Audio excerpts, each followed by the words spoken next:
AP cabinet సమావేశం ముగిసింది. Cabinet సమావేశంలోని అంశాలపై మంత్రి పార్థసారథి బ్రీఫింగ్ ఇస్తున్నారు. ఇప్పుడు లైవ్ చూద్దాం.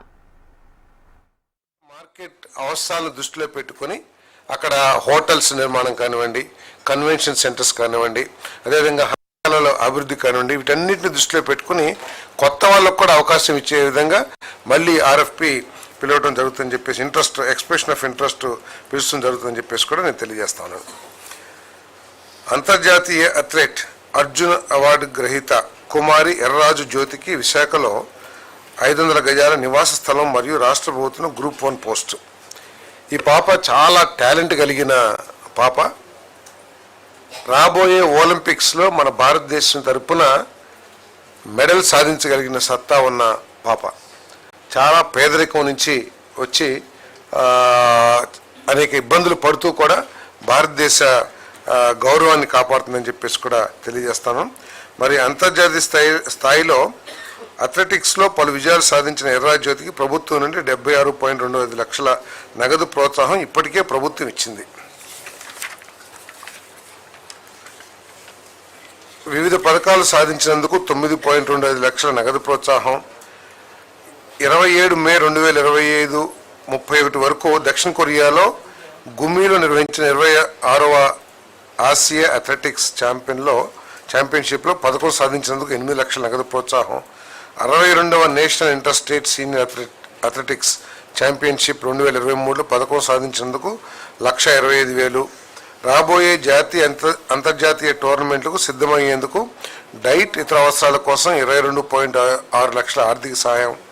రానున్న కామన్వెల్త్ గేమ్స్లో ఆసియా క్రీడలకు సన్నద్ధమయ్యేందుకు అంతర్జాతీయ శిక్షణ నిమిత్తం 21.1 లక్ష ఆర్థిక సాయం కూడా ప్రభుత్వం అందిస్తుందని చెప్పేసి మనం చేస్తాను. నాకు తెలిసి రిలయన్స్ ఇండస్ట్రీస్ కూడా 1.5 కోటి వరకు ఫైనాన్షియల్ సపోర్ట్ ఈ పాపకి ట్రైనింగ్, ఇంటర్నేషనల్ స్థాయిలో ట్రైనింగ్ కోసం కానివ్వండి, ఫుడ్ కానివ్వండి, అన్ని అవసరం స్పాన్సర్షిప్ చేస్తాం. గుంటూరులో అడవి తక్కెళ్లపాడు హ్యాబిటేషన్ పెద్దపలకలూరు గ్రామంలో ఏర్పాటు చేసిన శిల్పారామం చేనేత హస్తకళల మరియు సాంస్కృతిక సంఘానికి ఇచ్చిన 3.6 ఎకరాల్లో 1.47 ఎకరాల భూమి నిరుపయోగంగా ఉంది.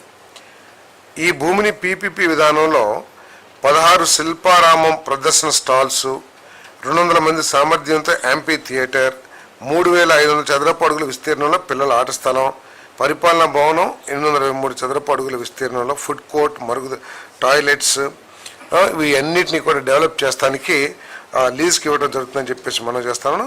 ఇది Raghuram Hume pipes private limited, ఒక పెద్ద సివిల్ కాంట్రాక్టర్, వారికి 33 సంవత్సరాల లీజ్కి ఎకరం 47 సెంట్లు ఇవ్వబడిందని చెప్పేసి మనం చేస్తాను.